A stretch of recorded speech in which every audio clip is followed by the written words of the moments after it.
Hola, muy buenas noches. Soy Tatiana Cuevas, soy curadora invitada del Museo Amparo para la realización de esta muestra que tenemos ahora en el segundo piso, El tiempo en las cosas, que son las salas permanentes de arte contemporáneo del museo.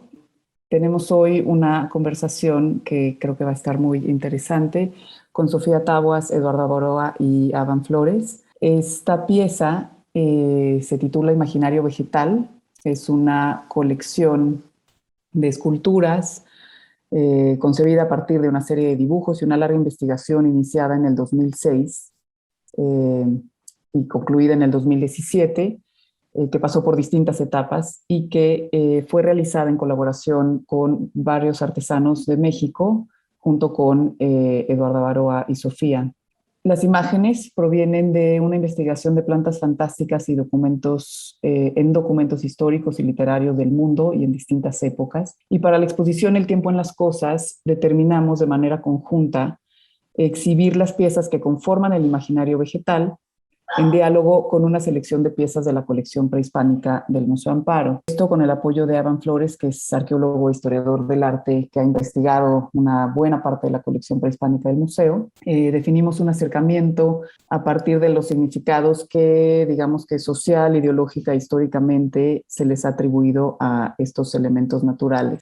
Si pasamos a la siguiente imagen, vamos a ver que se determinó presentar todos los objetos de manera como horizontal, sin identificar en la vitrina cada uno de los objetos. Lo que se definió fue poner un cedulario, un siluetario, digamos, en cada uno de los muros del espacio en donde está la vitrina, con la reproducción de imágenes a mano, que son ilustraciones bellísimas que hicieron Bárbara Lara y Joaquín García, de cada una de las piezas del imaginario y de las piezas prehispánicas que conviven con el imaginario vegetal. Como pueden ver, si podemos pasar a la siguiente, cada una de las piezas están acompañadas de un pequeño texto que son ya sea extractos de las investigaciones más de fondo que Avan y otros investigadores han hecho sobre muchas de estas piezas prehispánicas, y en el caso de las piezas contemporáneas, Eduardo y Sofía determinaron una selección de textos. Algunos van desde situaciones anecdóticas sobre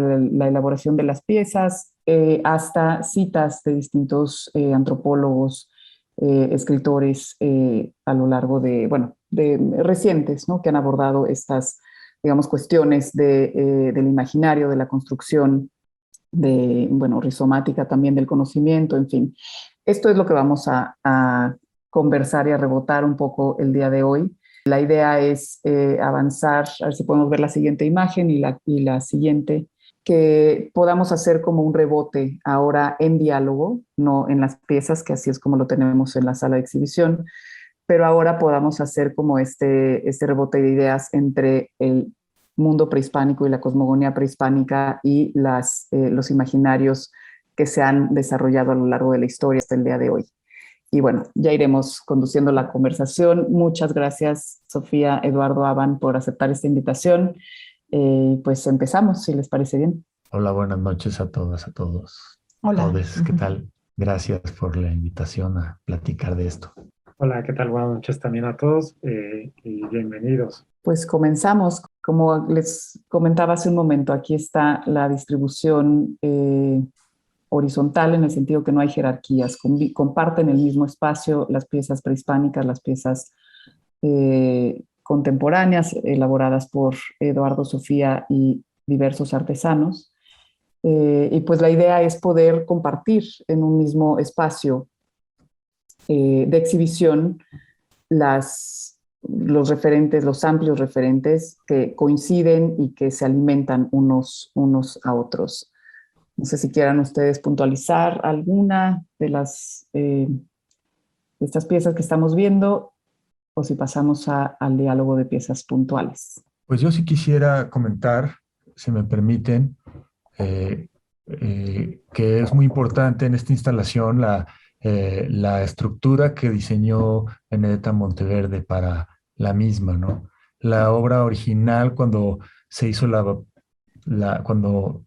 primer montaje. el primer montaje de esta obra era bastante distinto, y creo que una de las cosas que nos gustó mucho de lo que propuso el equipo curatorial del Amparo, Tatiana y bueno, Bien. por todos, este, fue esta posibilidad de mostrar la pieza con con una visibilidad mucho más interesante que anteriormente, ¿no?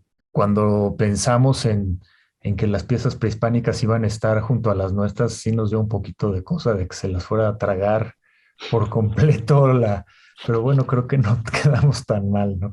Entonces estamos muy orgullosos de estar en esta disposición y creo que quedó fantástica La mezcla. la mezcla y la estructura, ¿no? Sí, sí, sí, sí. Subieron muchísimo las piezas. Y creo que también algo bien interesante es como entender como los discursos cíclicos, ¿no? A lo largo de la historia, ¿no? Y situaciones que se ven presentes en piezas prehispánicas y cómo se reiteran en piezas actuales. Y sí, creo que, bueno, esta disposición en una vitrina vertical con distintos niveles, discutimos como varias referencias, ¿no? Por un lado, poder tener como un esquema no que se asemejara a una bodega, pero que sí se asemejara como a una vitrina de anticuario, de alguna manera, en donde conviven como un gabinete de curiosidades, pero curiosidades selectas, que pudieran estar pues compartiendo el espacio, pues bueno, insisto, en la idea de rebotar algunos de los conceptos o incluso de cuestiones formales, ¿no? Que hay como algún sentido caricaturesco que no concebimos tan presente quizás en el mundo prehispánico, ¿no? Que de entrada lo concebimos como con con una distancia, obviamente, pero que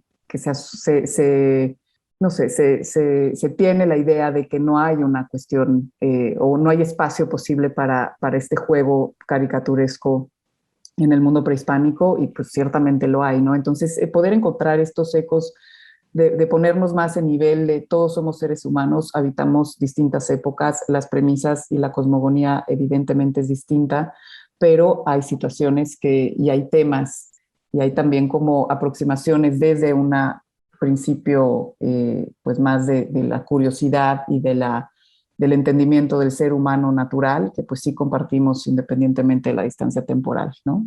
Sí, y yo también solamente quisiera también apuntar un poco el diálogo que se hace en esta característica que comentabas formalmente, en colores, texturas, en cuestiones también de el material que se está empleando, que todo eso lo que hace realmente es generar una obra que tiene una unión entera y que de pronto uno va, cuando está observando cada uno de los nichos, va tratando de ir generando incluso su propia historia de lo que está ocurriendo ahí. Es decir, yo la primera vez que la vi estaba intentando descubrir cuál era, en este caso, de las que había estudiado, cuál no, qué era lo que se estaba queriendo decir, cómo dialogaban. Es decir, acaba siendo una pieza que literalmente uno puede pasarse horas dialogando, viendo y entendiéndola, y que si además sumamos el celular y el significado y todo, se convierte en una experiencia pues realmente maravillosa a mi desde mi punto de vista. A ver si pasamos eso. Vamos a empezar ya a entrar en materia. Rebote de tiempos. Vamos a empezar Ahí con está. algunos de los especímenes que están en esta instalación. Vamos a ver la figura y vamos a leer el texto que propusimos para cada una de las obras, ya sean las prehispánicas, ya sean las que son de hechura reciente. En este caso, se trata de una pieza que se llama Plantas de Lana. Yo ejecuté esta pieza con un barro que es muy común en México, que es el barro de Zacatecas y Oaxaca, que simplemente está cocido. El texto dice así: el llamado padre de la historia, Heródoto, del siglo V AC, reportó que en la India se encuentran ciertos árboles agrestes que en vez de fruta llevan una especie de lana, que no solo en belleza, sino también en bondad, aventaja la de las ovejas y sirve a los indios para tejer sus vestidos. Lo que el historiador griego describía era una planta de algodón en ese entonces desconocida para las culturas del Mediterráneo. Henry Lee en 1887 especuló que a partir de reportes similares sobre esa y otras plantas de Asia, se fue fraguando en Europa la leyenda sobre plantas fantásticas cuyos frutos son borregos u ovejas, como el Boramets y el cordero vegetal de Tartaria. Esta pieza está basada en un dibujo que aparece en los viajes de John Mandeville, por ahí de 1356. Entonces, a mí lo que me fascinó cuando vimos estas piezas, yo no entendía por qué estaban creciendo. Cuando Sofía me enseñó sus imágenes, yo no entendía por qué estaban creciendo estos seres de las plantas, ¿no? Y si no es por el internet, pues capaz que nunca hubiera entendido por qué. Y luego yo, por otras razones, me pusieron a dar clases de historia, a mí que no sé historia, pero era como historia del arte. Y buscando así como lo primero de historia, me encontré con Heródoto y dije, ah, pues claro, y entonces ya como que atiné a buscar por ahí de dónde era esta especie de representación. Y resulta que es una representación que es muy como cuestionada y debatida, ¿no? Si es cierto que, porque parece ser que había una especie de error de traducción también, etcétera, etcétera, ¿no? Entonces, para mí, y creo que es un poco el sabor de la pieza, es que el error es importante en la obra, ¿no? No es lo mismo que cuando un arqueólogo tiene que encontrar, digamos, la verdad o un discurso lo más apegado a la posibilidad más plausible, por así decirlo. En el arte a veces buscamos justamente lo contrario, es la historia más rara, el mito más absurdo y ese es el que se nos va pegando, ¿no? Y me parece interesante esa contradicción, que ustedes la pueden verificar sin problema alguno, ¿no? Es mucho más fácil que nosotros entendamos como ideología algo que es totalmente mitológico, ¿no? El mito tiene esa cosa de ser inverosímil. Si fuera una anécdota cualquiera, pues no tendría ningún sentido. Pero tiene que haber un águila en un nopal o un prodigio en algún momento que sea completamente increíble para que nosotros hagamos la historia de las cosas a veces, ¿no? Ujú. Y el dibujo original, Sofía, porque fue una investigación muy amplia que tú habías iniciado y que luego fue tomando esta forma colaborativa además, ¿no? Este dibujo, ¿recuerdas cuál fue el original y cómo se vio alimentado también a la hora esta la elaboraste tú, Eduardo, pero había algunas que al compartir el dibujo con el artesano, pues le puso de su cosecha, ¿no? Claro. De hecho, también antes desde las primeras ilustraciones recabadas en la investigación, yo después hacía un dibujo que sintetizaba esa ilustración. Entonces ya había un filtro, por decir así, que era mi lectura o mi síntesis, mi análisis o la interpretación de este dibujo, y luego pasaba al artesano, que era otro filtro más. Entonces, así como va pasando el mito, ¿no? A través del tiempo y de la historia, de alguna forma también se repetía ese pasar por varios, en este caso, manos, hasta que concluía en la pieza final. En este caso la hizo Eduardo, pero desde luego es inevitable que haya una interpretación o aterrizar ese dibujo básico en una forma, de alguna forma, perdón, la redundancia, personal. O sea, finalmente sí hay una interpretación que va a sesgar como el resultado final, ¿no? Aunque Eduardo trató de ser muy fiel a la ilustración, pues desde luego que está ahí su mano y su ojo, ¿no? En este caso, la pieza se rompió, o sea, ven que como que la estructura se rompió y dije, yo ya la había desechado y Sofía dijo, no, no, no, no, no, la vamos a meter así. Entonces, tiene una cosa también esta que es accidentada y que creo que ahí hay cierto primor, por así decirlo, de las cosas, ¿no? De cierta tolerancia a lo completamente inesperado y accidental. Ujú. Y yo creo que eso también vuelve extraordinario, digo, en un sentido memorable como la pieza o la ilustración que encuentras de un mito, de, ¿no? Eso es como el valor que yo siento que se rescata. Que ahí, no sé si podemos pasar a la siguiente, precisamente con esta representación mítica de ciertos, pues, figuras animales, ¿no? Avan.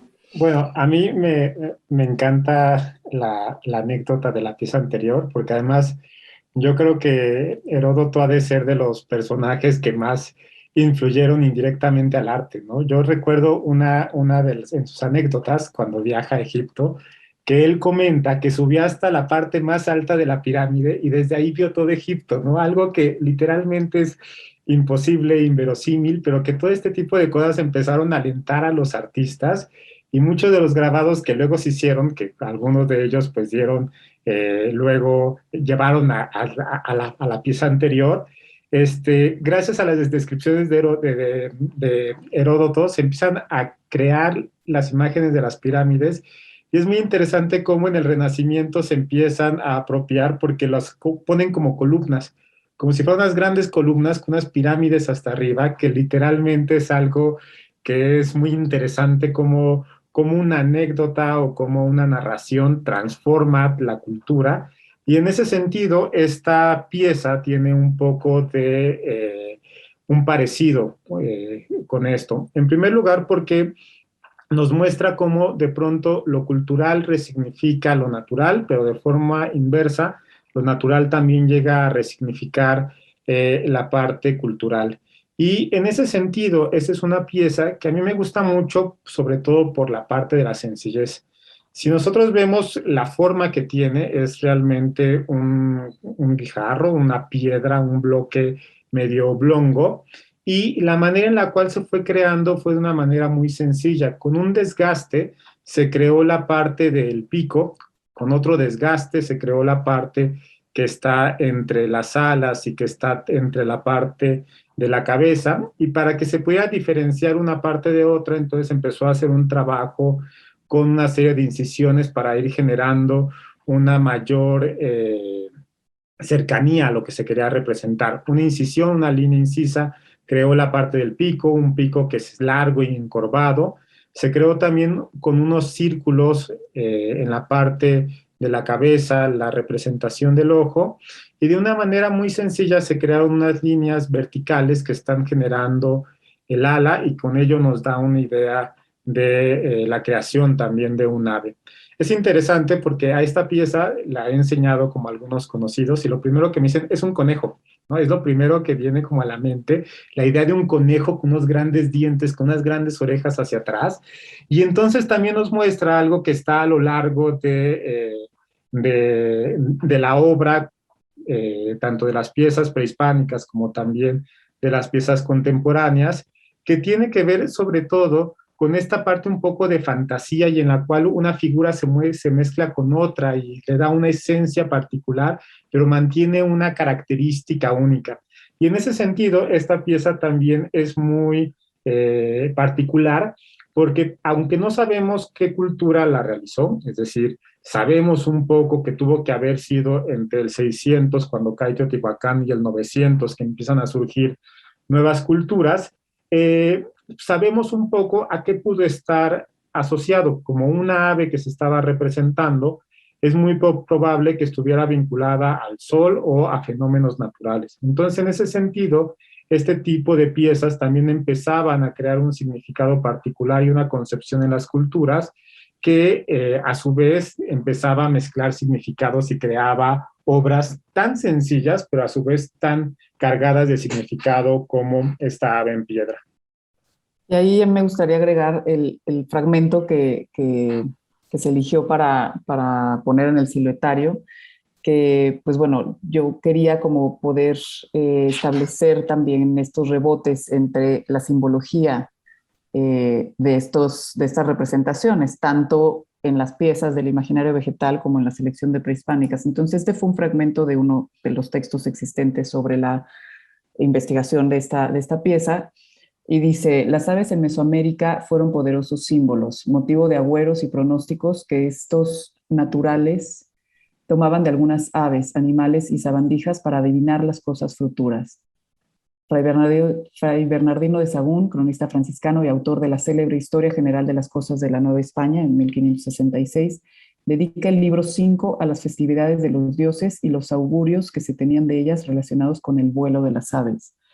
Creo que esto también nos rebota un poco, ¿no? Entre la fantasía de los ciervos que salen de las hojas, ¿no? La planta de lana, y esta como poder de anunciación de las aves dentro de la cosmogonía.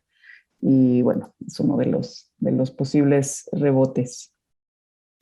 A ver si pasamos a la siguiente imagen. Ahí está la tortuga. Esta es una tortuga tierra, así le pusimos nosotros. El artesano fue José Manuel Ángel Hernández en piedra volcánica. Él es un artesano pues muy interesante que contactamos gracias a los contactos del Museo Amparo. Sí, es un artesano increíble porque, bueno, justo trabajando este tipo de piezas, tuvimos la oportunidad de contactar como con muchos artesanos o técnicos muy diferentes, ¿no? Y la cualidad de este artesano es como su pasión por su trabajo, ¿no? Por la talla en piedra, que es realmente, no solo él es realmente bueno y diestro en lo que hace y rápido y inteligente para resolverlo, ¿no? Sino que además es un apasionado absoluto. Entonces es muy bonito que cada vez porque he trabajado con él varias veces, que nos vemos, al traer su trabajo siempre trae un regalo de una pieza chiquita que él hizo, ¿no? Un animal. Y se me hizo como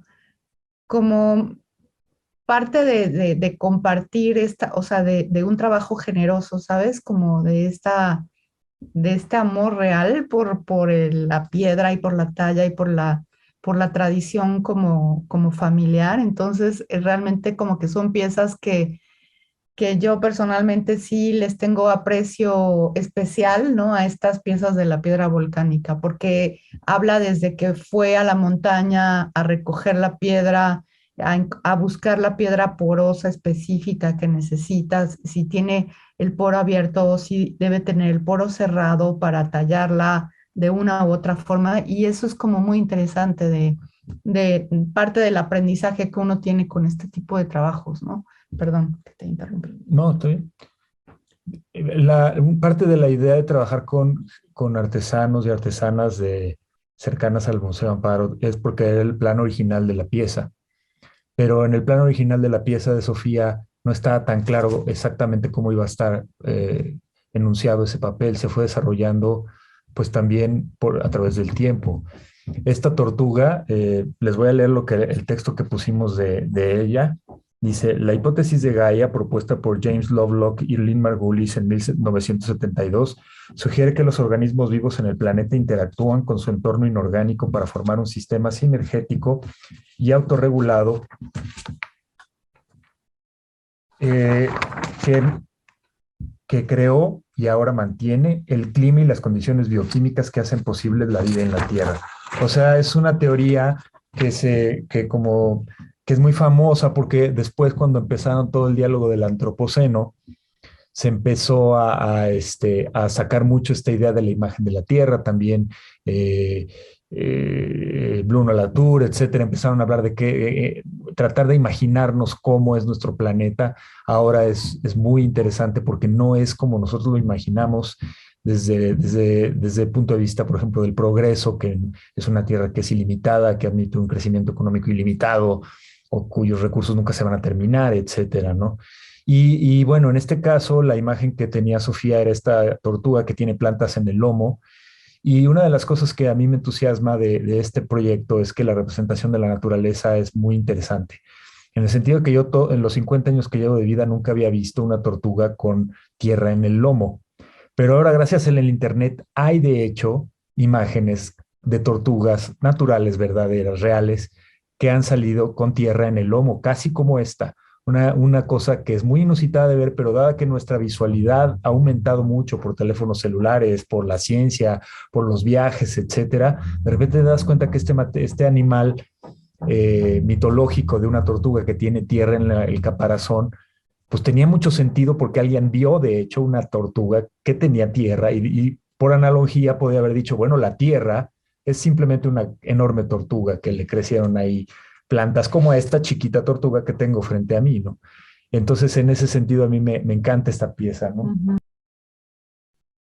Ahí a mí se me hace también muy interesante. Creo que ahí va a haber una pieza un poco más adelante que recupere justo la idea de la tortuga y la tierra, pero justo entre la cosmovisión, sobre todo de los pueblos prehispánicos, entre los mayas, por ejemplo, entre algunos grupos nahuas, pues está muy clara la presencia de la tierra como una gran tortuga. Incluso hay representaciones muy bonitas en las cuales se pinta al dios del maíz siendo cargado en los brazos como si fuera un pequeño granito que va y es entregado a una tortuga y entonces los dioses del agua lo cuidan al dios del maíz dentro de la tortuga y entonces de la tortuga empieza a salir el maíz, crece y ya al final, bueno, con esta idea cíclica, pues va a ser matado, ¿no? Pero entonces la presencia de la tortuga, la tierra, como un elemento que se encuentra presente en distintos momentos y en distintas cosmovisiones, pues es muy interesante y como bien lo comentas, ¿no? Incluso que fue algo que pudieron haber visto y que lo llevaron a un terreno mucho más grande, imaginarse una gran tortuga con nosotros arriba, surcando el mar y todo, son ideas que realmente pues son muy, muy impactantes. Incluso este esquema hindú que tiene esta culebra y luego tiene tortugas, elefantes que sostienen el mundo y luego abajo hay tortugas. Y hay esta idea de, bueno, ¿y qué hay debajo de la tortuga? Pues otra tortuga. Y abajo de esa tortuga, pues otra tortuga. Y entonces la pregunta puede ser, ¿y qué hay abajo de esa? Pues hay tortugas hasta abajo, ¿no? Y entonces ahí es donde se empieza a abrir un sistema de interpretación espacial que a mí pues me encanta, ¿no? Es entre matemático y monstruoso, quizá, ¿no? Y el fundamento natural de los mitos también, ¿no? O sea, cuando los lees y los ves repetidos en distintas culturas, y entonces te quedas con el mito como si fuera, qué imaginación y qué bonita interpretación de la naturaleza, cuando resulta que posiblemente surgió de un avistamiento natural en una situación ordinaria que simplemente pues trascendió, ¿no? Entonces es muy bonito también como comprender o dar el lugar a estas ideas que son como tan reiterativas y repetitivas a lo largo de la historia que parecen como grandes interpretaciones o más bien asignación de ciertas formas, algo que resulta que pues sí, partió de lo natural, ¿no? Y nunca saberlo es bonito también. Y bueno, esta pieza tiene un eco directo formalmente con la siguiente, que Avan nos puede hablar un poco más de ella. Sí, estas piezas se encuentran muy cercanas en la obra y a mí me gusta mucho porque también de una forma sencilla nosotros podríamos pensarte un inicio que es una tortuga también. Pero realmente cuando empezamos poco a poco a ver lo que está ocurriendo, pues vemos que se trata realmente de una serpiente que lleva un recipiente en la parte superior y este recipiente tiene numerosas protuberancias que está creando una forma que es realmente muy interesante en la época prehispánica, que está vinculada con la ceiba, que está vinculada con el cosmos, que está vinculado con el contacto de mundos y en ese sentido tiene también una cierta cercanía de simbolismo con la que acabamos de ver. Esta pieza es muy interesante porque la parte de la serpiente, a pesar de las grandes formas que nosotros tenemos en nuestro imaginario, pensemos en el Quetzalcóatl de Teotihuacán, en el de Xochicalco, incluso el que se acaba de poner en el Zócalo, ¿no? Con luces y demás, pues realmente este es muy sencillo, únicamente vemos que tiene una línea incisa otra vez en la parte de la boca, un pequeño círculo como una forma de ojo, y lo que le da realmente como una particularidad es el pulido del barro, el cual si alguno de ustedes ha trabajado barro, pues es algo muy trabajoso, ¿no? Es estar puliendo, tallando, tallando, tallando, tallando para que salga este brillo. Entonces, aunque no se tiene un gran trabajo en crear la serpiente con los detalles, cada una de las escamas, pero hay un gran trabajo en tratar de que resalte, de que luzca. Y en ese sentido, este tipo de características generalmente se encuentran en las culturas del preclásico tardío o del clásico temprano, que más o menos son como entre 300 antes de Cristo al 600 después de Cristo, estas grandes periodizaciones de 900 años que hacemos en la arqueología a falta de poder realmente hacerlo más puntual. Y es muy interesante porque la mayoría de las obras que vienen de estas regiones que se le conoce como de la tradición de tumbas de Tiro, generalmente están vinculadas a un contexto funerario, lo cual para nosotros desde la arqueología pues realmente es algo maravilloso poder decir un contexto de algo.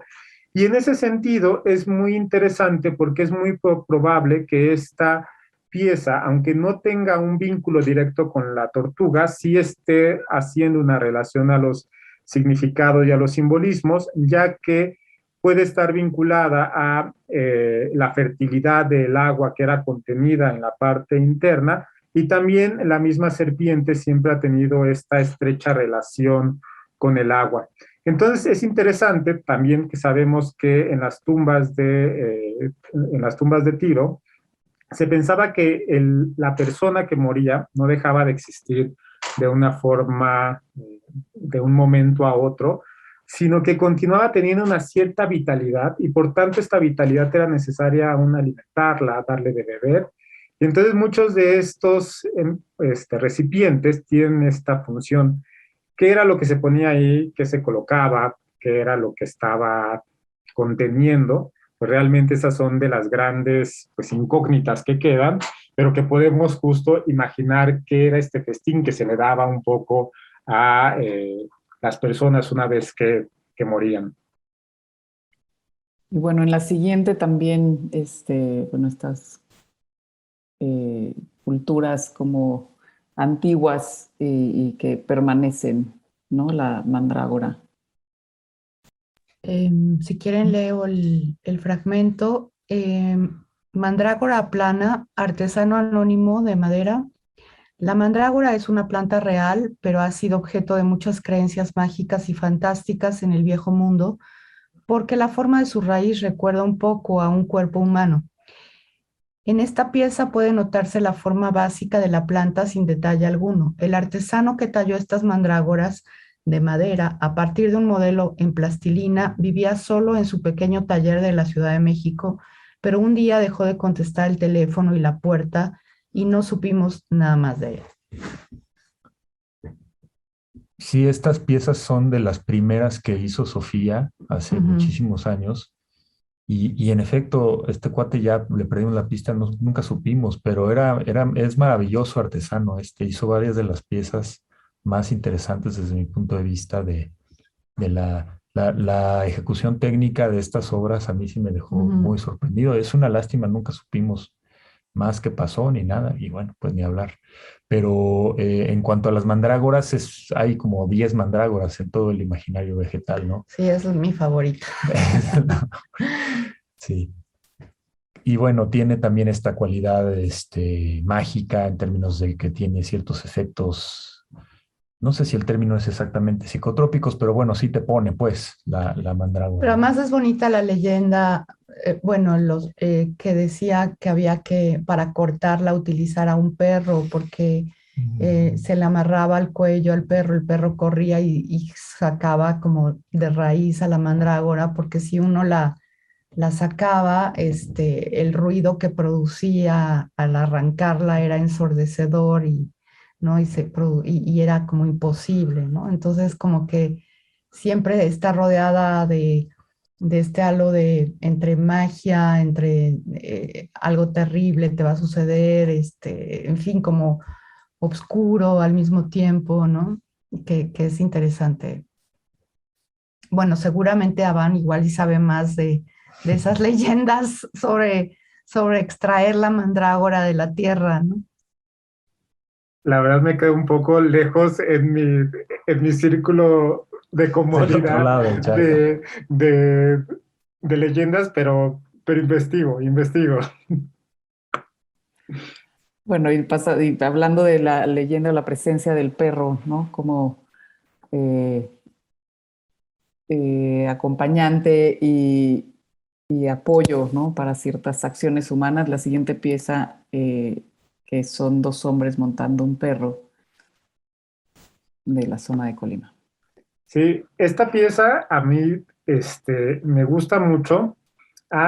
No es la única que se ha encontrado, que generalmente existe como un gran problema en la parte de la arqueología y en la parte de arte prehispánico en torno a la originalidad, ¿no? Siempre es algo que está como presente en estos ámbitos.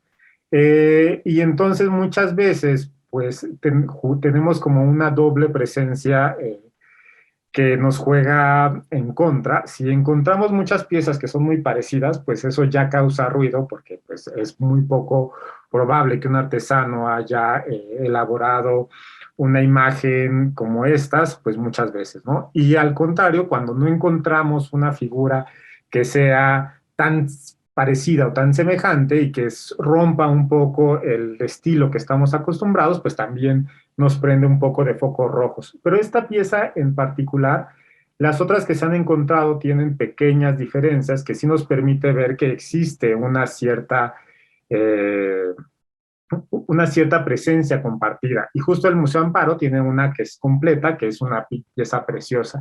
Esta realmente es una canasta o es un envase, tenía una asa en la parte superior y de la parte superior bajaba a esta sección que está rota en la parte superior, que era una cabeza de una serpiente.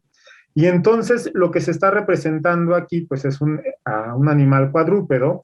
Están sobre él dos personas, una mira hacia el frente, la otra está mirando hacia atrás, y llama la atención que el cuerpo no se distingue realmente bien. Lo que es muy evidente es la parte del rostro, incluso una gran nariz, una nariz prominente, y ahorita nos tapa un poco la cabeza del perrito, pero también tiene los órganos sexuales muy marcados en ambas partes. Entonces, esta pieza también al ser de Colima y al ser también de la tradición de tumbas de Tiro, estaba en un contexto funerario y ha llamado mucho la atención qué significaban, porque realmente son de estas piezas que nos muestran un poco cómo un animal se transforma, se une con un humano, cambia su manera de representarse, y es muy probable que el cuadrúpedo esté vinculado a un perro o a un jaguar. En este caso, si es un perro, pues justo tiene esta característica de un elemento psicopompo que ayuda un poco a transitar del mundo de los vivos al mundo de los muertos. Aunque si es un jaguar es muy interesante porque también, al igual que estaba pasando con la serpiente, los animales son muy representados en las tumbas de Tiro como una forma de los animales que uno tenía en vida, como estos nahuales. Entonces, sea el nahual jaguar o sea el perro, está transportando a las dos almas y en la parte superior que descendía la serpiente, es probable que ésta esté vinculada más que al viento o a la lluvia, al tránsito de las cosas. Entonces, en este caso, esta imagen acaba siendo como una manera en la cual se condensan muchos significados acerca de la muerte, el tránsito hacia el más allá, en una pieza que realmente formalmente cómo se mezclan imágenes, formas, texturas, pues es muy, muy atractiva. Bueno, en la siguiente dupla precisamente entra en juego digamos que el proceso de abstracción en la representación para llegar como a ciertos tintes o tonos caricaturescos, conscientes en el caso del artesano Avaroa. Y bueno, ya veremos con el diálogo con la pieza prehispánica. A ver, Eduardo, esta carita. Ah, sí, bueno, pues a ver, voy a leer lo que dice. Dice, otra versión de una planta humanoide del herbario, esta vez acompañado de una especie de retoño. El bulbo de la planta parece el rostro de una persona, uno se vería tentado a suponer que la planta así representada adoptó esta forma para causar la repugnancia de un posible comensal humano, pero eso es por supuesto absurdo. O tal vez el bulbo funcionaba para hacer algún ungüento para la piel, pero no hay información disponible para dar crédito a estas conjeturas. Bueno, esta de plano me lo saqué de la manga, pero no la imagen, ¿no? La imagen sí existe, pero creo que lo que yo interpreté del dibujo original es que es como si fuera un emoji, ¿no? Como que era una especie de emoji.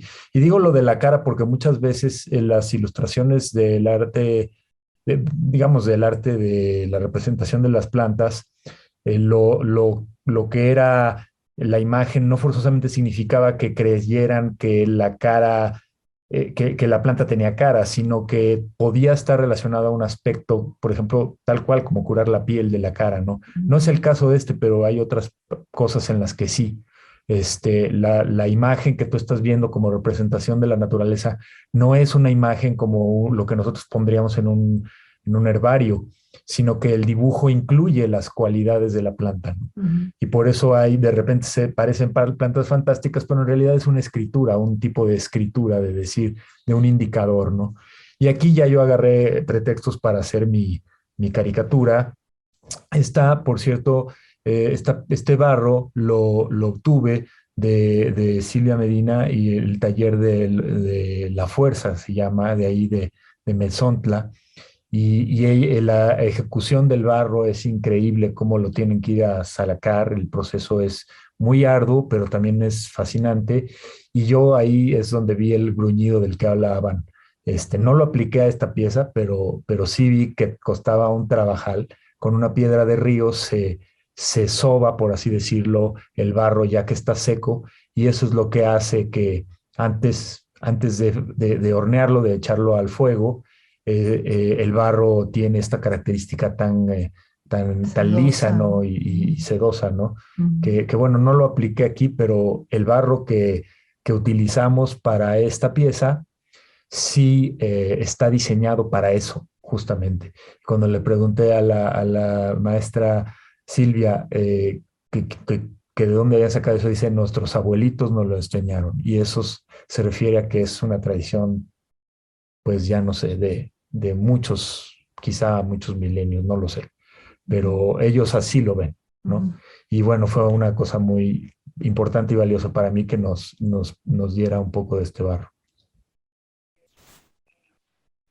Esta formalmente tiene un vínculo muy cercano con la anterior, y realmente también parecen tubérculos, ¿no? Cuando uno los ve al inicio, parece ser que podrían ser parte de las obras que estaba que estaba antes. Y en este caso, un poco con lo que se ha venido comentando, es muy interesante porque en este caso estamos nosotros viendo dos flautas que realmente tienen una forma un poco tubular. La parte por donde salía el sonido, por donde salía el aire, está siendo donde está la boca y es una forma muy sencilla en la cual se están colocando una serie de crestas en la parte de alrededor de la cabeza para simular el cabello y hay un modelado que crea la parte de los ojos, la parte de la nariz también y unas pequeñas protuberancias que tiene a los lados. Lo interesante y el vínculo que genera con la anterior pieza tiene que ver con la parte del rostro, en la cual, si bien en la anterior servía como un ungüento para la parte de la cabeza, en este sentido, sobre todo, la presencia de figuras o formas en los elementos musicales en la época prehispánica se han asumido o se han aludido a una serie de ideas. Uno, el sonido que podían producir, entonces muchas veces se representaba el sonido que la misma flauta hacía. La otra era el propósito de la música, entonces, por ejemplo, si tenía quizás la música un propósito de hacer surgir la vegetación, se iba a poner una vegetación o una imagen de una planta, y la otra era esta parte creativa que el mismo músico intervenía, en la cual entonces también o se podía plasmar su esencia o podía también poner elementos identitarios tanto del grupo como también de su cultura, que entonces esto dio estas dos flautas que realmente son muy bonitas y que justo también podrían ser como un emoji, ¿no? Uno las podría tener en su teléfono y estarlas enviando por el celular a todos. Entonces hay que proponérselo al Museo Amparo, que haga su colección de emojis de, de esta obra.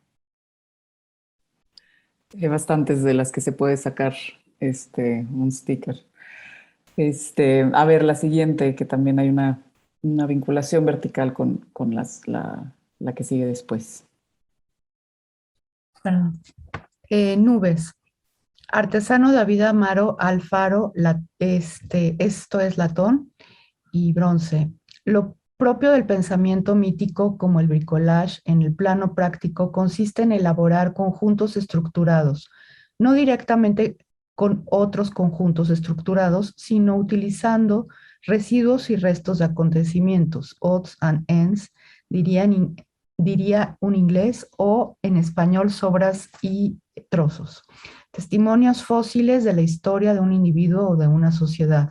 En un sentido, por lo tanto, la relación entre la diacronía y la sincronía ha sido invertida. El pensamiento mítico, ese bricoleur, elabora estructuras disponiendo acontecimientos o más bien residuos de acontecimientos, en tanto que la ciencia en marcha, por el simple hecho de que se instaura, crea en forma de acontecimientos sus medios y sus resultados gracias a a las estructuras que fabrica sin tregua y que son hipótesis y sus teorías. Levi Strauss, 1964.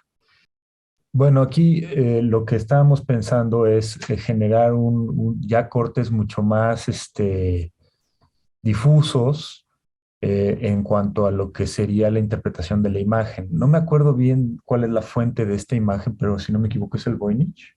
Sí. Y son plantas que de alguna forma no tienen una explicación. O sea, no hay ahí el Voynich es uno de esos misterios. Hasta hace poco se estuvo empezando a desvelar el misterio del Voynich. Pero en algunas de las piezas, el texto que pusimos en la pared no alude a la pieza, sino alude más bien a, por ejemplo, aquí el bricolage, pues el artesano que hizo esto era un bricolero definitivamente ahí, está trabajando en la Ciudad de México en este caso, y es esta noción de utilizar piezas que ya existen, de hacer procesos novedosos, colecciones de piezas que se pueden utilizar, fragmentos que son reutilizados o piezas que ya estaban que de repente toman una nueva forma. Y bueno, por eso lo pusimos ahí, porque finalmente también nuestro papel como artistas tiene algo de esto, pero quisiéramos pensar que también hay una noción de cuestionamiento de qué rango de, digamos, de experiencia ocuparían estas esculturitas o estas piezas. Más allá del adorno y de que están bonitas, estamos tratando de hacer una reflexión de algún tipo de dónde pertenece cada cosa, por así decirlo, ¿no? Y por ahí, pues, Levi Strauss, me imagino que es el pensamiento salvaje de donde sale esta cita, pues nos sirvió, ¿no? Para crear no tanto una gran lección de antropología, lo que sea, estructuralista, lo que sea, sino simplemente para generar olas que rompan un poco la narrativa didáctica del conjunto. Que además a mí, yo cuando vi esa pieza, yo siempre pensé que la habían puesto como tipo formas de árboles cósmicos que justo acaban siendo reinterpretados y que además se une muy bien con esta pieza porque justo esta es una pieza que está compuesta en dos partes. Una primera parte que es la cazoleta, que está correspondiendo a este animal cuadrúpedo que tiene estas espinas que le están saliendo, que está representando las escamas y que está sobre todo en la parte de occidente vinculado con una lagartija cornuda, que incluso también por eso se le pone o se le resalta en la parte de atrás, en la cual está siendo también ligado a una de las primeras piezas, una representación de la Tierra, y de la Tierra entonces emerge la parte superior, que es la parte de la tapa, que es una gran ceiba, y en la ceiba está este pájaro que es monumental, que tiene unas alas como cigarra, con unos ojos también muy, muy marcados, y todo este conjunto entonces lo que está representando justo es un árbol cósmico, que en el árbol cósmico se tenía la idea de que además de que unía tiempos, espacios, lugares,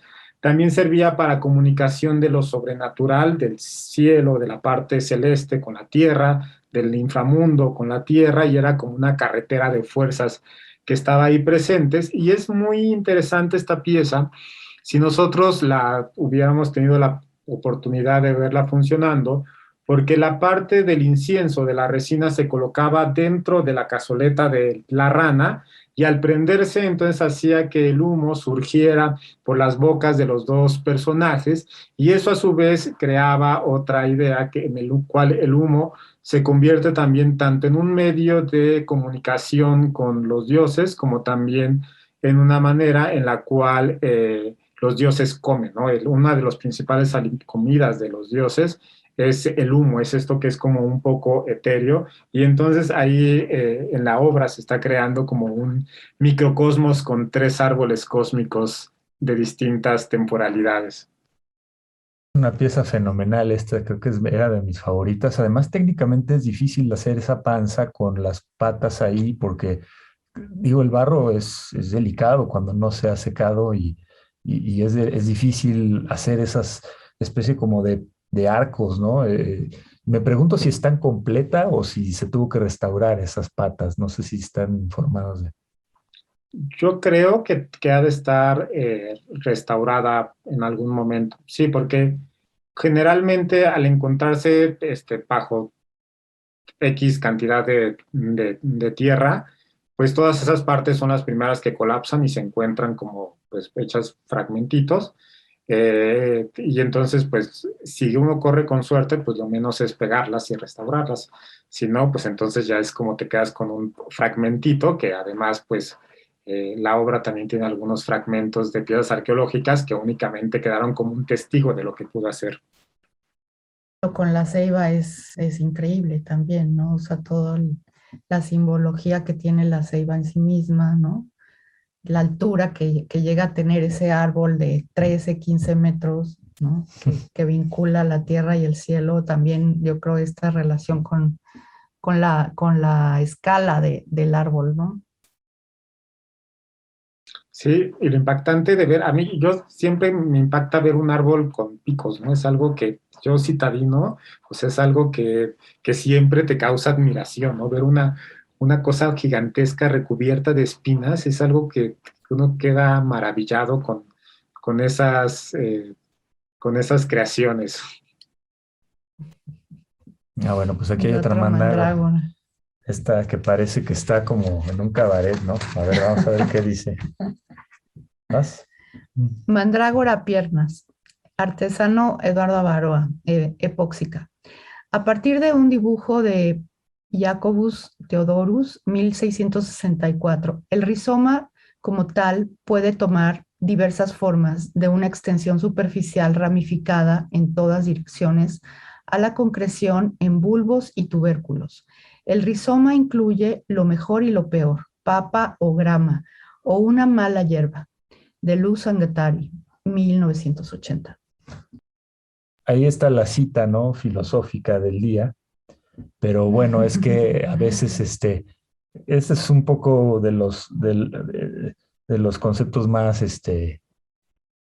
pues más socorridos en arte y en teoría del arte en los últimos décadas, esta del rizoma, y será porque por esa especie de tratar de visualizar algo que tiene esa complejidad, pues fue una cosa que a la hora de hacer esta pieza, pues siempre estaba pensando en ese concepto, ¿no? Y tratar de darle una noción ahí, pues finalmente caricaturesca, pero creo que fue interesante trabajar la epoxi en este caso. Las hojas están hechas de una forma que nunca había trabajado y el epoxi es un material industrial muy, muy avanzado, pero que tiene unas cualidades materiales muy inusitadas. Y entonces, si ustedes ven las hojas, pues no están modeladas, sino que están hechas a partir de aplastar ese material y luego dejar que se seque, ¿no? Entonces, la caída de ese material nos da una forma parecida a la caída de unas hojas, ¿no? Y lo mismo con rellenar la papa, ¿no? Es básicamente una especie de bolsa de plastilina epóxica rellena, no me acuerdo de qué, no es toda sólida, sino que está rellena de algo, ya ni me acuerdo qué le puse, pero Madera y estopa. de madera, estopa, cosas así, no me acuerdo bien qué es, ¿no? Y entonces está esta otra situación de lo antropomorfo, ¿no? De las cosas que de alguna forma el imaginario vegetal tiene muchos ejemplos en los cuales la planta es también mineral o la planta es también humano o la planta es también animal, ¿no? Y yo creo que algo interesante también en la colección es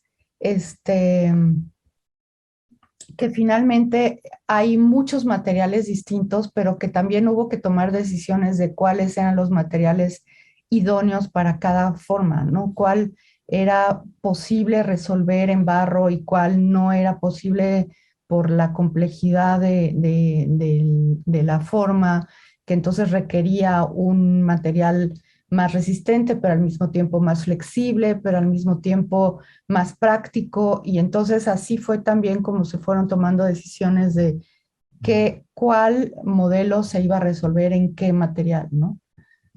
Sí, además de que por otro lado, digo, aquí dice artesano Eduardo Baroa, pero en realidad yo no alcanzo la habilidad de un artesano. Ahí lo digo porque es el que lo manufacturó.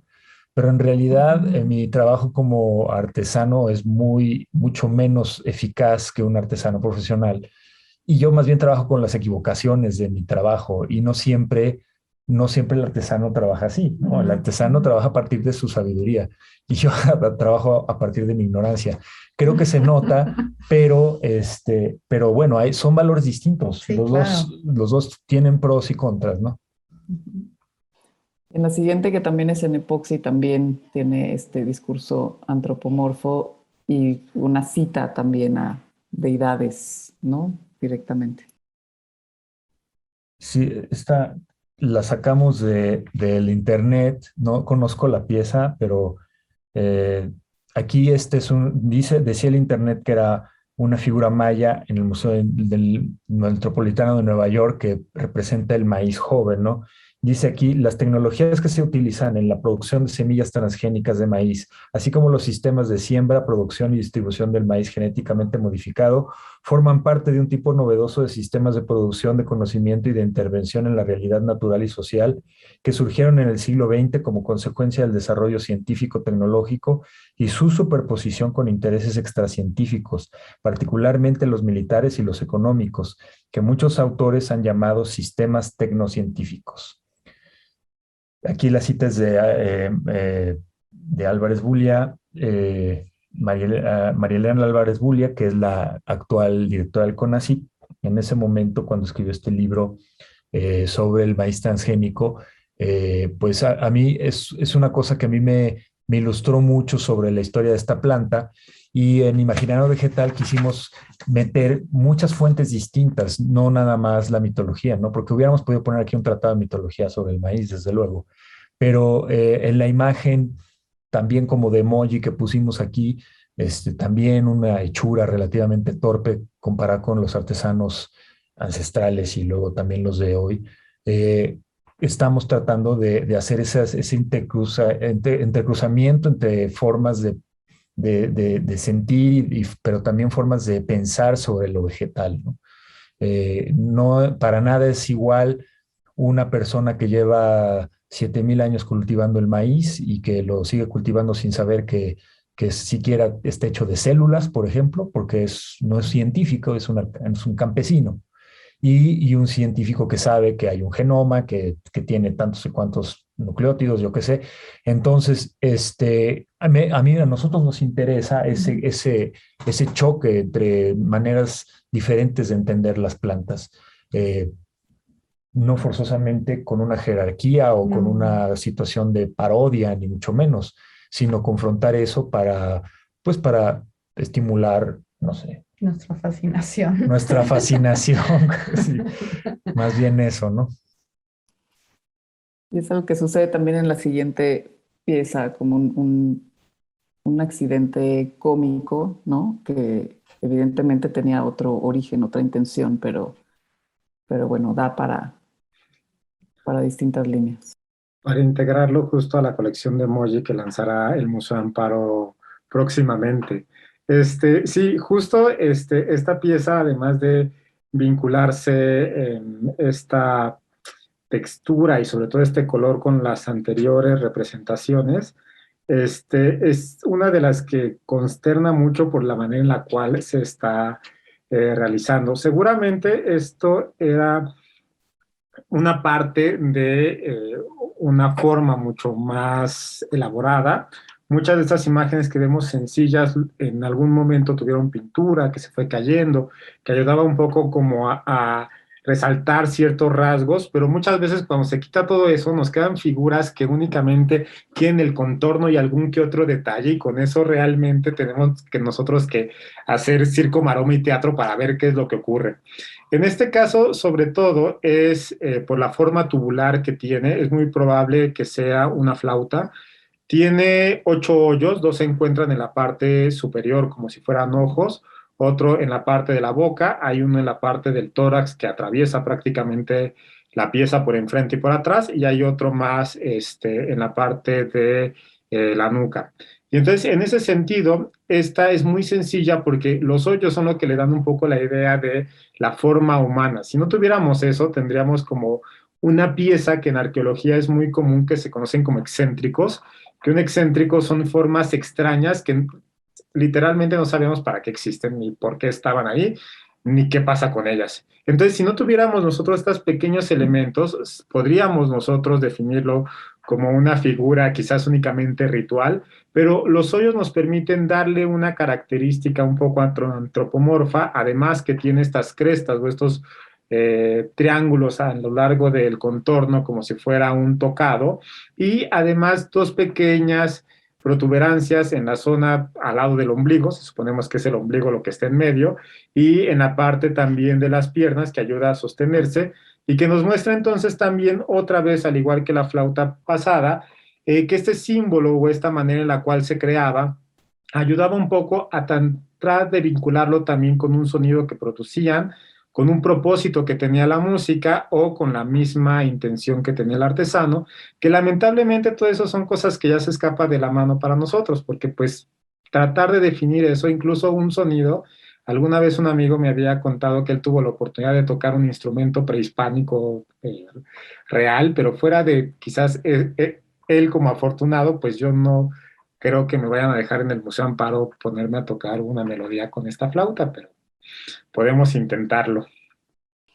A ver, sigamos con las que vienen. Tenemos todavía algunas duplas para ver si abrimos pronto a conversación o preguntas. Bueno, esta es otra versión del árbol de lana. Ahí lo que está arriba parece un perro, pero es en realidad una oveja. En la imagen es muy parecida, nomás que pues muchas de las imágenes antiguas no, el que estaba dibujando no sabía exactamente no había visto el animal, ¿no? O el vegetal. Entonces había como, pues todos los hemos visto, ¿no? Ballenas muy extrañas, rinocerontes, el de Durero, por ejemplo, es extraordinario porque tiene estos cuernos y esta piel rarísima, pero sí parece rinoceronte, ¿no? Hay otros que no parecen para nada el animal que se supone que son, ¿no? Y este es uno de ellos, se supone que lo que está ahí arriba es una oveja. Y bueno, dice aquí, tomamos una cita de Borges, que dice, el cordero vegetal de Tartaria, también llamado Boramets, Polypodium, Boramets y Polipodio chino, es una planta cuya forma es la de un cordero cubierta de pelusa dorada. Se eleva sobre 4 o 5 raíces, las plantas mueren a su alrededor y ella se mantiene lozana. Cuando la cortan sale un jugo sangriento. Los lobos se deleitan en devorarla. En otros monstruos se combinan especies o géneros animales. En el Boramets, el reino vegetal y el reino animal. Pues una vez lo mismo, ¿no? Aunque esta planta sí existe, el Boramets sí existe, y si le sacas una foto de algunas partes sí podrías confundirlas con un animal, ¿no? Porque sí parece, digo, alguna vez podríamos ver las fotos, pero son como las plantas que dan pie a las leyendas, por así decirlo. Ujú. Esta pieza fue hecha por un colega que es muy habilidoso, que se llama Alejandro Mejía Andrade, que le mando un saludo, en casualidad de que esté escuchando por ahí. Bueno, también con este imaginario en el cual las plantas, los animales se entrecruzan, se encuentra esta pieza, probablemente del periodo clásico, con la gran temporalidad que implica del centro de Veracruz, y es muy interesante también porque de esta pieza seguramente está hecha en molde, es decir, existía una forma que era repetida constante o muchas veces, y que permitía que salieran piezas idénticas. Y en este caso siempre está presente esta mezcla de elementos naturales, tanto de plantas como también de animales con el ser humano, sobre todo con una característica ritual. En este sentido, vemos a un hombre que seguramente está en una posición de realizar un ritual o una danza. Lo sabemos por la posición que tiene con los brazos extendidos, tiene mashtlatl, y tiene también en este caso una tilma o una capa que le cae en la parte de atrás. Llama mucho la atención esta pequeña pancita que tiene, ¿no? Que justo le da una identidad particular a la pieza, y que además este tipo de imágenes de personas que tenían el vientre un poco abultado está relacionado con los dioses del inframundo. Y eso está vinculado también con la zona que vemos en la parte superior, que vemos unas grandes orejas con plumas, que esto nos permite un poco situarlo en el clásico, que es algo muy teotihuacano, que está vinculado a las orejas de jaguar, un gran tocado con plumas largas en la parte superior, y el rostro con esta manera un poco fantástica que mezcla distintos tipos de animales, y que además nos permite ver un poco la teatralidad que tenían también las mismas sociedades prehispánicas. Uno está acostumbrado a verlas muy serias, muy como prácticamente como entre perfectas y divinizadas. Y cuando vemos este tipo de piezas podemos ver cómo eran sus rituales, cómo era la forma en la cual interactuaban, y nos muestra una sociedad muy humana que en este caso se ataviaba de una forma fantástica. En ocasiones tenemos animales perdón, humanos que tienen como un casco de caimán, de mezcla de animales, que entonces ahí empieza a mezclarse la parte fantástica y crea obras tan bonitas y a la vez también tan un poco eh, que nos causa tanta sorpresa y sobre todo tantas preguntas al verlas, ¿no? ¿Por qué los ojos? ¿Qué era lo que estaba saliendo de ahí? Y que también se queda un poco en la parte del fragmento. Bueno, esta pieza es interesante porque no parece, pero es ónix y generalmente estamos acostumbrados a ver el ónix pulido. Entonces, sorprende mucho cuando vemos esta pieza y leemos que es ónix, ¿no? Porque tiene un acabado diferente al familiar, por decirlo así, pero es una pieza pues muy compleja de realizar y que está hecha en pura talla en piedra. Entonces, es el árbol humanoide artesano Benjamín Telles Jiménez, y la mujer bruja, sostiene Merchant, fue perseguida como la encarnación del lado salvaje de la naturaleza, de todo lo que la naturaleza parecía alborotador, incontrolable y por tanto antagónico al proyecto asumido por la nueva ciencia. Merchant señala que una de las pruebas de la conexión entre la persecución de las brujas y el surgimiento de la ciencia moderna se encuentra en el trabajo de Francis Bacon, uno de los supuestos padres del método científico. Su concepto de investigación científica de la naturaleza fue modelado a partir de la interrogación de las brujas bajo tortura, de donde surge una representación de la naturaleza como una mujer a conquistar, descubrir y violar. Federici, 2004. Sí, bueno, aquí es otra de los meandros que hacemos a ciertas fuentes de reflexión sobre ya no nada más el concepto de lo vegetal, sino también el concepto de la naturaleza, que hay varias citas ahí de esto, ¿no? Y que bueno, obviamente, así como el que hablábamos hace rato de la imagen del mundo, pues es un debate muy, muy importante ahorita, ¿no? De qué es lo natural, cómo lo entendemos, de dónde sacamos esta idea, etcétera, ¿no? Y bueno, decidimos ponerlo ahí junto a esta piececita que es una especie de árbol. No, Alado. no sé si es Dafne o qué se supone que es, ya no me acuerdo, pero en este caso lo que pusimos aquí no tiene que ver con la imagen, nada más con una especie de atmósfera alrededor de ella.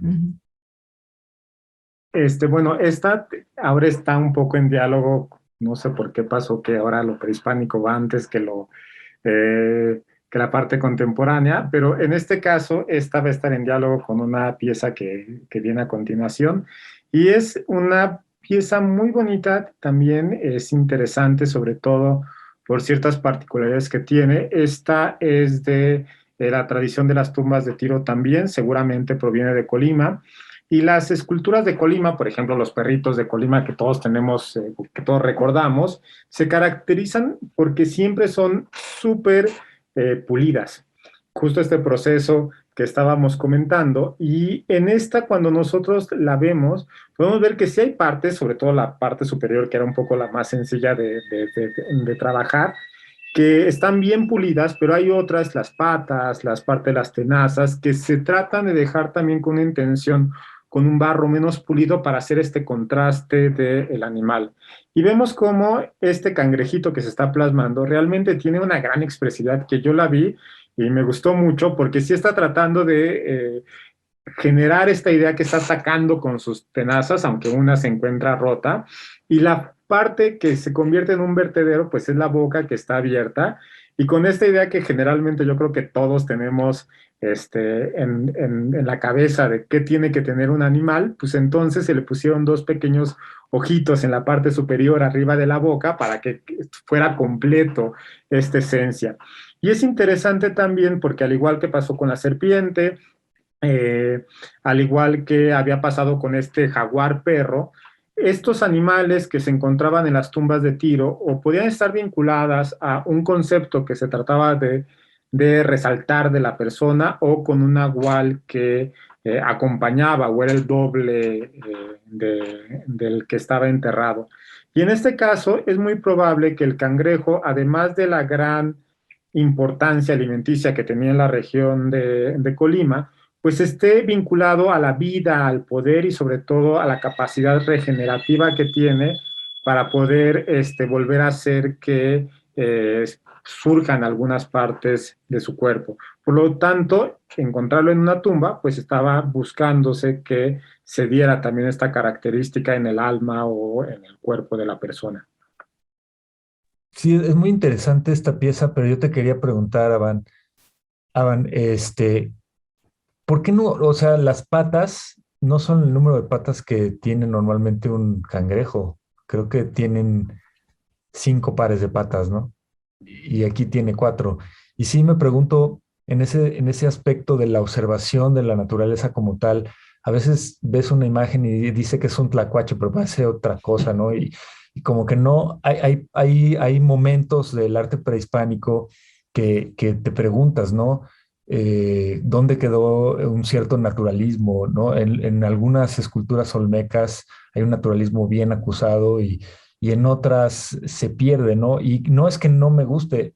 Paul Westheim, si no me equivoco, en un libro que tengo por ahí de cerámica prehispánica, dice que justamente esa,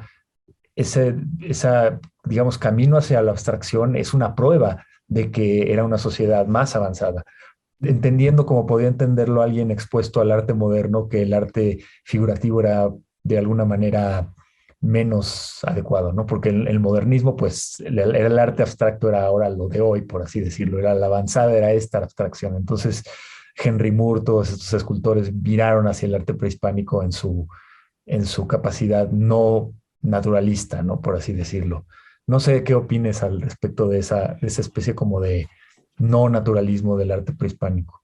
Sí, sí, eso, yo creo que al inicio pues justo a inicios del siglo XX, pues surgió esta vertiente teórica en la cual aquello que era más naturalista era más avanzado, ¿no? Entonces las culturas prehispánicas y en el siglo XIX también, se empezaron a evaluar en torno a su grado de naturalismo y por eso los mayas se pusieron de inmediato en la parte como que más sorprendían, eran los más naturalistas, eran los que se conocía y tenían como este velo un poco de encanto, ¿no? De estar en la selva, ir a ver el mascarón, que a mí me ha tocado excavar en esas circunstancias y que es fascinante, la verdad.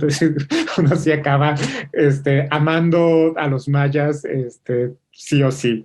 Pero algo que es muy interesante en ese sentido tiene que ver que en esta idea un poco evolucionista que siempre surgió, en la cual era como un paso de lo menos naturalista a lo más evolucionista y de lo menos evolucionado a lo más evolucionado, pues pronto se empezó a ver incluso en el arte del paleolítico europeo que no era tan necesariamente así, ¿no? Y que muchas veces lo abstracto surgía antes que la parte naturalista y en ese sentido pues realmente estaban viéndose distintos tipos de maneras en las cuales se apropiaba el entorno y se trataba de figurarlo.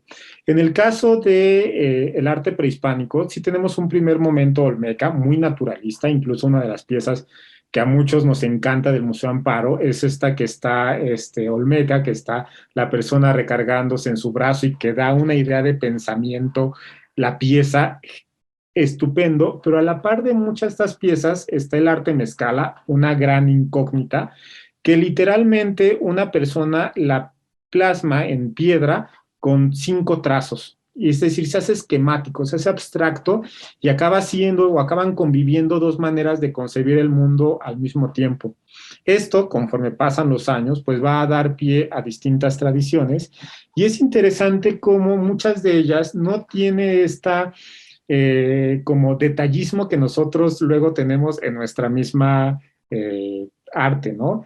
En ese sentido, a mí me gusta mucho un códice, el Códice Borgia, y en el Códice Borgia es muy interesante porque puedes ver que algunas personas, algunos humanos, llegan a tener 7, 8 dedos. Es decir, literalmente no les importa cuántos dedos tenga, porque lo importante es que representen la acción de una manera veraz y que la figura se haga clara cuando se ve, ¿no? Que no quede duda si es, no sé, un hombre o un jaguar, ¿no? Para hacerlo como muy básico. Pero en ese sentido, entonces traigo si le pongo 2, 3, 5, 10 dedos, mientras que se vea que está agarrando. Y lo mismo pasaría en este caso, ¿no? La idea es como presentar la acción, presentar las tenazas, presentar la parte de la concha que da la idea del animal. Y las patas en este caso, pues pueden ser 3, 5, 10, pues realmente se convierten en un elemento formal más para ayudar al artista a crear una pieza significativa, que es muy interesante estas libertades que de pronto ni en el arte actual nos damos, ¿no? A mí yo recuerdo mucho la parte de la SEP, ¿no? Cuando le pusieron un sexto dedo en un libro, entonces pues justo fue muy criticado y en el arte prehispánico igual y no hubiera pasado nada, ¿no? Era como, bueno, pues se ven dedos y ya, adelante. A ver la siguiente, que es también mundo animal, para concluir con el vegetal. Bueno, pues aquí Todo. dice planta escorpión, artesano Alejandro Mejía Andra de Panic, en cemento. Dice, pieza basada en una imagen de la fitognomónica de Jean-Baptiste de la Porta de 1591. Como apunta Mason Scott, de la Porta creía firmemente en la teoría de las signaturas popularizada por Paracelso, según la cual la apariencia de una planta podía indicar sus poderes curativos. De ese modo, una planta que se pareciera a un escorpión podía usarse para curar su picadura. Y cita, es necesario que las similitudes ocultas se señalen en la superficie de las cosas. Es necesaria una marca visible de las analogías invisibles. ¿Acaso no es toda semejanza a la vez lo más manifiesto y lo más oculto? Esto está en Las palabras y las cosas de Foucault, Michel Foucault. Es esta idea de la asignatura como un régimen de imágenes y de cómo está organizado el mundo que es completamente distinto al que tenemos ahora. Sin embargo, en las artes todavía tenemos estas ideas, ¿no? En las artes, en las medicinas tradicionales, etcétera, seguramente todavía hay algo de esto. Y bueno, pues eso es una planta que se parece a un poco en escorpión, ¿no? aquí estos son unos peyotes que hice yo de barro cocido. Y aquí, pues, ¿quieres leer la anécdota o la leo yo? Tú. Este, dice, un día, es una anécdota de un libro de Colette Lilly del 2018. Ella es una artista y, bueno, es acompañante del pueblo wixárika de los Wixáritarí en Las Latas. Y bueno, ella hizo un libro donde pone muchas de sus anécdotas y esta es una de ellas. Ella fue compañera de John Lilly, que era un colega artista, fotógrafo, antropólogo, etnógrafo, muchas cosas al mismo tiempo, ¿no? Muy importante. Y bueno, dice aquí, un día en el mes de julio de 1969, uno de ellos le avisó a John que pronto iría junto con otros amigos huicholes a dejar ofrendas en Wirikuta, el desierto de San Luis Potosí, lugar donde crece el peyote, el cacto alucinógeno, Lophophora williamsii. John, naturalmente, quería ir con ellos, pero esta idea no les provocó mucho entusiasmo. Como John seguía insistiendo, por fin, uno de ellos dijo, bueno, si el gringo quiere pagar el viaje, ¿por qué no? El viaje fue memorable y también fue el comienzo de todo. Estuvieron en Wirikuta el 21 de julio de 1969, el día cuando Neil Armstrong se volvió el primer hombre en pisar el suelo de la Luna. John tenía un radio y escuchaba la emisión del evento. No podía contenerse y andaba brincando y gritando, es fantástico, maravilloso, fabuloso, mi paisano está caminando sobre la Luna. Y los huicholes, muertos de la risa, diciendo que John estaba bien empeyotado. Y bueno, esto me pareció una cosa fabulosa que no me pude resistir incluir en este imaginario vegetal, ¿no? Esa conexión entre la gente esa conexión entre culturas realmente diametralmente opuestas y que de repente hay un vínculo completamente íntimo y humano y bueno, en fin. Y bueno, esa tiene como un vínculo formal muy evidente con esta, que es una probablemente escultura de calabaza, que la calabaza, pues en este caso, compartían campos semánticos con el peyote y sobre todo en la importancia que tenían. Y su relevancia en que fue tan plasmada tiene que ver porque era una planta que se ocupaba todo. Se ocupaba la flor, se ocupaba la parte interna, se ocupaba una vez que se comía como un guaje para transportar cosas, la carcasa.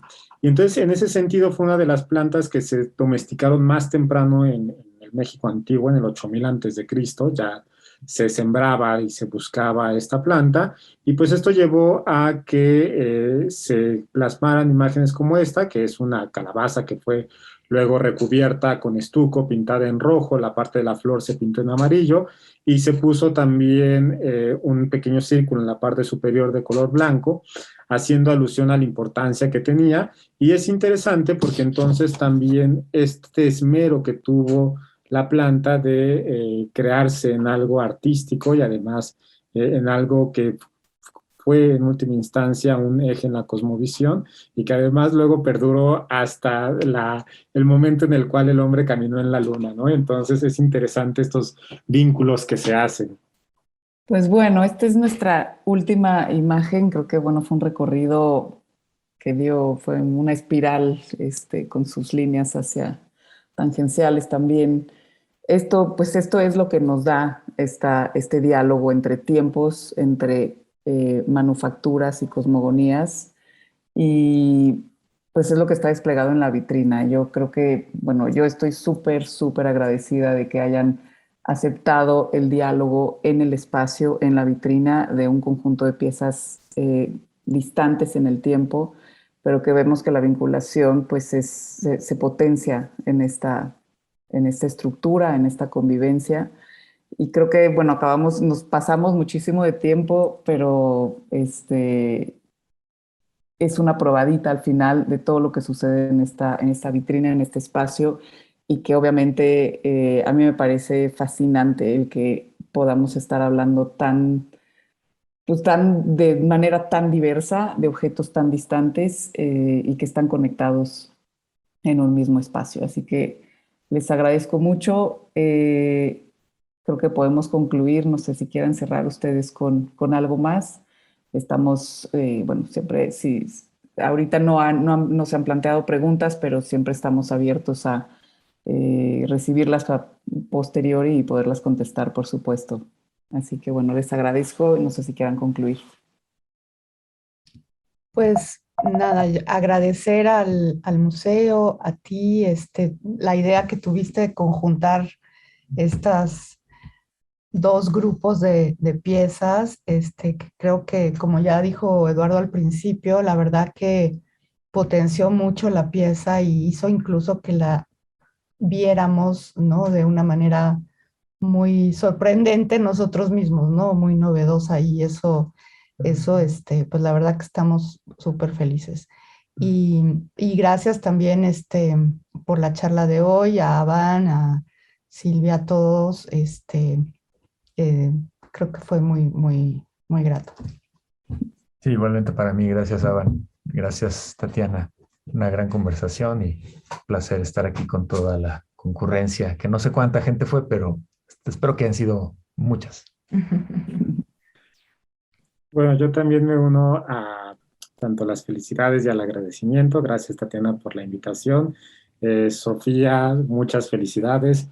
También a ti, Eduardo, las piezas y lo que crearon fue algo maravilloso. Yo, cuando estaba viendo las cédulas, quedaba fascinado con cada una de las piezas que se estaban plasmando y con la lectura también. Entonces, realmente me uno a las felicidades y sobre todo este diálogo que se está haciendo también por parte del Museo Amparo, pues es algo muy enriquecedor y pues gracias por permitirme ser parte de esto, básicamente. Y pues nada más. Bueno, pues nos queda ir a visitar la exposición tantas veces queramos. Esta misma pieza nos da un ejemplo de todo lo que, o sea, que no va a ser suficiente con ver y visitar la exposición una sola vez. Hay mucho que ver y pues bueno, pronto iremos. Muchas gracias y buenas noches y gracias a todos Gracias. los que Gracias, hasta nos luego. acompañaron.